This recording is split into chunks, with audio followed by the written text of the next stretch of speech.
یہ کہانی پنجاب کی ایک چھوٹے سے گاؤں کی ہے جہاں سے کچھ فاصلے پر ایک پر اسرار جنگل تھا۔ لوگ کہتے تھے کہ اس جنگل میں ایک عورت کی روح بھٹک رہی ہے جو ہر رات چیخیں مارتی ہے۔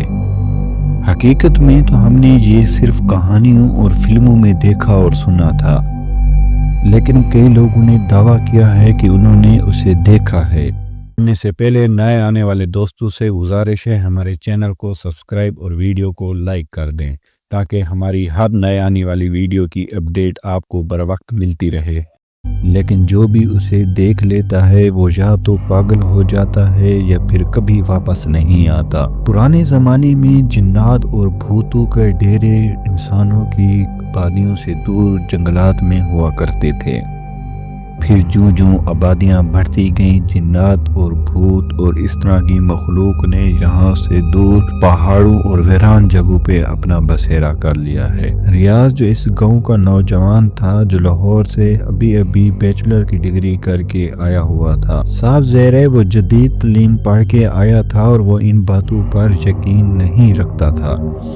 ایک دن اس نے گاؤں والوں کو چیلنج کیا کہ وہ رات کے وقت جنگل میں جا کر ثابت کرے گا کہ یہ سب صرف من گھڑت باتیں ہیں۔ اس کے والدین اور اس کے دوست اور سب رشتہ دار اس کو بار بار منع کرتے رہے، لیکن اس نے کسی کی نہ سنی اور ایک لالٹین لے کر جنگل کی طرف چل پڑا۔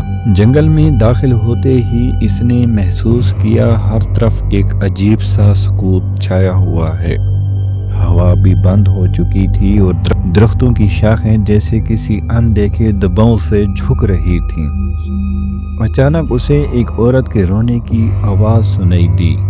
آواز بہت قریب سے لگ رہی تھی۔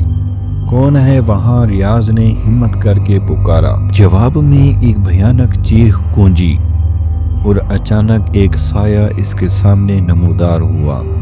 وہ ایک عورت تھی، بکھرے ہوئے بال، سفید لباس اور آنکھیں گہرے سیاہ گڑوں کی مانند۔ اس کے ہونٹ ہلے اور سرگوشی میں بولی، تمہیں نہیں آنا چاہیے تھا۔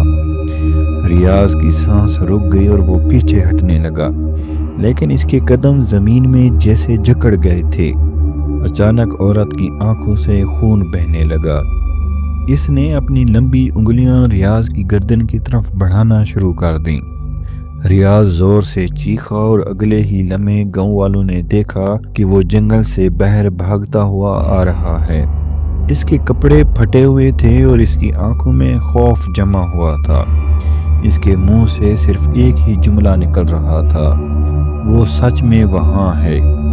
اس رات کے بعد ریاض کبھی بھی پہلے جیسا نہ رہا۔ وہ ہر وقت خاموش اور سہما رہنے لگا۔ کچھ دن بعد وہ پر اسرار طور پر اچانک لاپتہ ہو گیا، اور آج بھی گاؤں کے لوگ کہتے ہیں اگر کوئی رات کے وقت جنگل کے قریب جائے تو کسی کی سرگوشی سنائی دیتی ہے، تمہیں نہیں آنا چاہیے تھا۔